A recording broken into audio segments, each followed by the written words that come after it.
फासले इंसान को कमज़ोर ज़रूर करते हैं, मगर अच्छे लोग हमेशा याद रहते हैं, दिलों में, लफ्ज़ों में और दुआओं में। नफ़रतों के हुजूम में हम ये बात भी भूल गए हैं कि किसी से मुस्कुराकर बात करना भी सदका है। जो अल्फाज ज़ुबान से अदा नहीं हो पाते, वो लफ्ज़ों के इश्क बन जाते हैं और अल्लाह हर आंसू का मतलब बेहतर जानता है।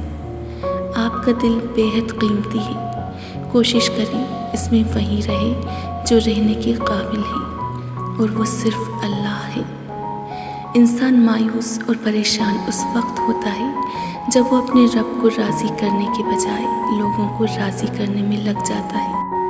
हर रुकावट में कोई ना कोई बेहतरी छुपी होती है, जो अल्लाह तक ले जाए वो ठोकर सज़ा नहीं होती। धोखा देने के 1000 तरीक़े होते हैं, लेकिन सबसे घटिया तरीक़ा मोहब्बत और हमदर्दी का दिखावा करना है, जिसे अल्लाह नापसंद फरमाता है। दौलत दुनिया की हो या ईमान की, जितनी बढ़ती जाएगी उतनी नींद कम होती जाएगी।